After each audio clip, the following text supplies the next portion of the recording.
Welcome to Chapter 5. We're going to be talking about thermochemistry. So we'll be kind of defining what that means, starting in talking about energy and heat. So thermodynamics is the study of energy and its use and applications and all that. We break this word thermo.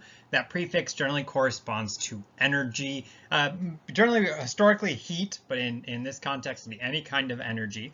And dynamics is movement. So how does energy move between different things? And a lot of the applications as to how we can use energy in a practical way. That could be in terms of heating things, like in a fire, or cooling things, right? Either of those things are where we want to affect the flow of energy between different objects and see how they flow in a predictable way. Specifically, we're going to be focusing on applying it to chemical systems. So we call that thermochemistry. How do chemical reactions affect heat and energy? How does energy play a role in them? And how does energy move between chemical systems that aren't even necessarily doing any sort of actual reaction, but just say being hot and cold kind of stuff. And a lot of the applications of this have things to do with, engines, for example, where we burn a chemical in the form of gasoline and can turn that into useful directional energy, right? Not just in general hotness or coldness, but moving a car forward, which is much more focused or directed energy. I've already used the word energy quite a bit, so probably take some time to define what that means. So our technical definition is capacity to do work. So ability to do work. When we use this word work here, there's a technical definition. What that basically means is when you're doing work, you are trying to accomplish something and it is happening. So you are trying to move something. You are trying to lift an object, push an object, open a door. In this case, we're looking at, this is a water wheel. So the water we can see is up top. The water comes down and then it causes the wheel to spin. So because the water is pushing on the wheel, the water is causing the wheel to move. So that would be an example of work. So energy is the ability to cause that wheel to move when you want it to, basically. So there's two kind of forms of it, kinetic energy and potential energy. So work generally does imply motion.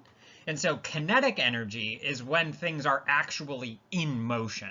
So if you have the object like this wheel, when it's spinning, there is some kinetic energy, right? When it is doing that, when it's moving around this axis, right, kind of spinning around like this repeatedly, that is kinetic. And that energy comes from this water when it starts to fall, right? Once it starts to fall, there's some gravity pulling it, right? Gravity is moving the water.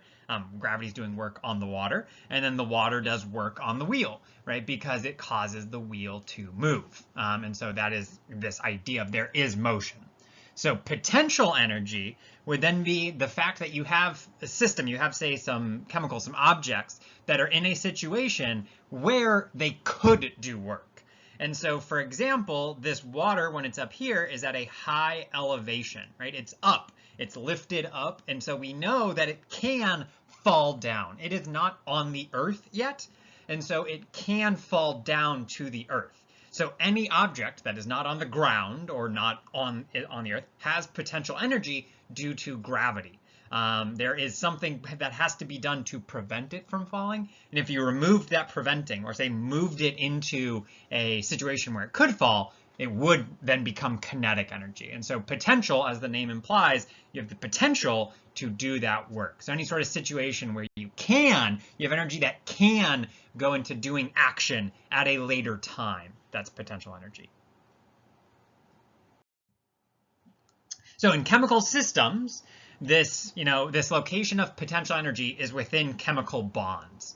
So when you have atoms that are linked together, you have a sort of they can change, right? We've seen through chemical reactions, we can rearrange bonds, and that sort of rearrangement would lead to a different energetic system and the potential release of the energy that's in those chemical bonds. Whereas the kinetic energy in a chemical system is in the fact that molecules are moving. The molecules in any system are moving very quickly. So they're bouncing around, moving around, and they can have some sort of kinetic energy.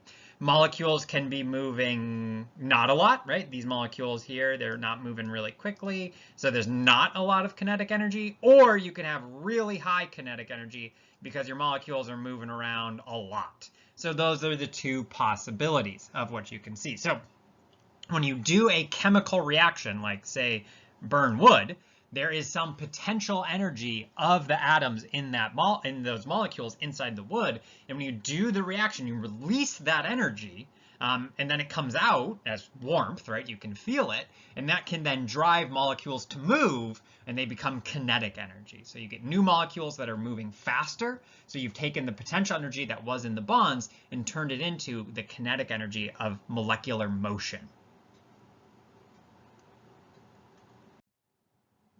So these ideas of, we know there's the kind of the potential idea, the kinetic idea. What we're going to want to focus in on is how energy kind of transfers or moves, right? That thermodynamics. And so what we're going to be talking a lot about is the transfer of energy, when you have energy move from one system to another. And there are two primary ways that that happens: heat and work. Heat is what we're going to be focusing in on this chapter. Heat's symbol is a lowercase q. So Q has nothing to do with the word heat, but H we'll see was taken up somewhere else. So Q corresponds to heat. And this is the thermal transfer of energy. Okay, this is based around random motion. Okay, when we're talking about thermal energy, what we mean is the motion of molecules. And so the idea of heat is the transfer of thermal energy. So heat is always an active process.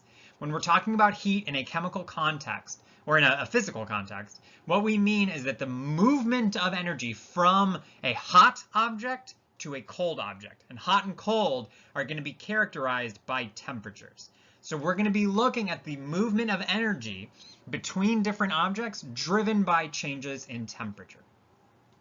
Work is then the mechanical energy transference. Mechanical, what that means is it's no longer random motion, it's ordered motion. Okay, so we can do this. For example, this is how like a car piston works. And this is all taking something from random to ordered motion is all about engineering.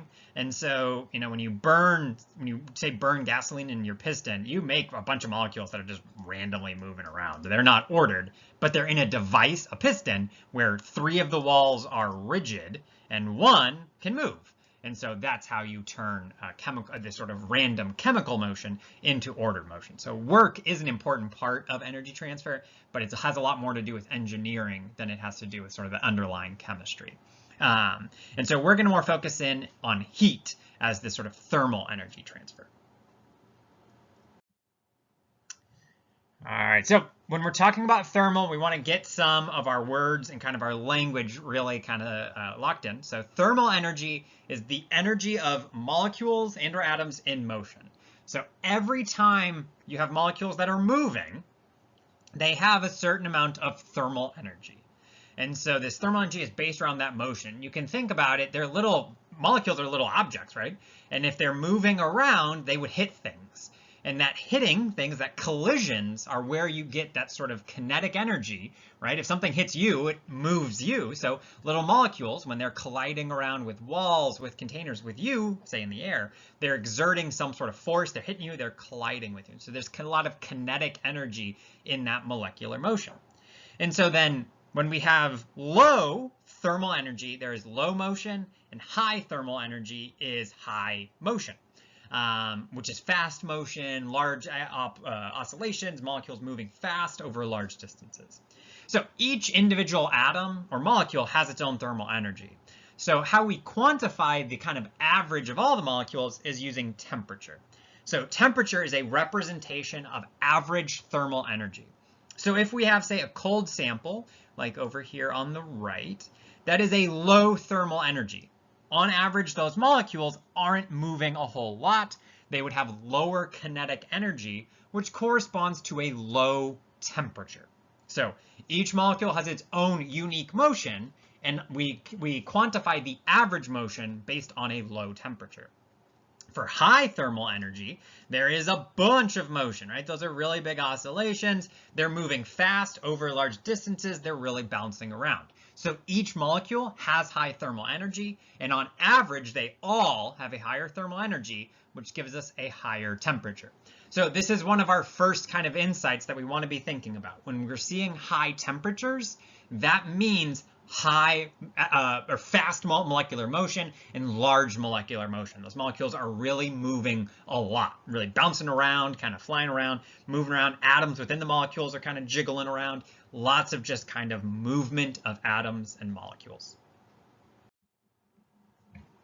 So that movement of molecules is what drives the transfer of heat energy as heat, right? The idea of heat is that it's the transfer of thermal energy. Thermal energy is molecular motion.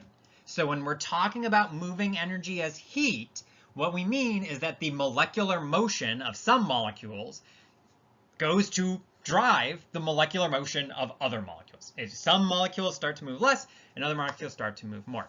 And it is driven by temperature differences, right? Because if two objects are at the same temperature, on average, their molecules are moving the same amount. So if you have two objects that are at different temperatures, the higher temperature object, say this ball, these little lines indicate motion. So we can see that this is hot, so these molecules are moving a lot. So they're moving fast. There's a lot of motion. They're high amplitude movements, high kind of general oscillation, a lot of force to their movements. And so if they're moving fast, but we can see that they're in, say, water, and these water molecules aren't really moving a whole lot, what happens is these molecules have kinetic energy, and they literally hit those water molecules. They literally just start to hit them, okay? And so that hitting them, that's kinetic energy, and you're doing work. It causes those water molecules to start to move. And so those water molecules start to move more. They have more thermal energy, and the temperature goes up. And so what starts to happen is that these water molecules start to move a bit more. Not necessarily as much as the original things were, but they're all kind of moving, right? They kind of transfer motion to each other. They start to run into each other. They're all starting to move. And we can see that the molecules that were in the hot ball, the initial hot little kind of sphere here, start to move less because they were colliding with all the water molecules. They made the water molecules start to move. They lose some of their movement, right? Because they've transferred that high energy, that high thermal energy to the other water molecules, from themselves to the other water molecules. And so we can see a couple insights. First, heat always flows from hot to cold. Heat is all about a molecular motion. Hot objects start with more motion. They are the ones that can transfer that motion to other colder objects. Additionally, at the end, all molecules are going to be at the same temperature because on average, they will all be moving the same amount. They all will have the same sort of motion, the same sort of bouncing around, how much they're moving.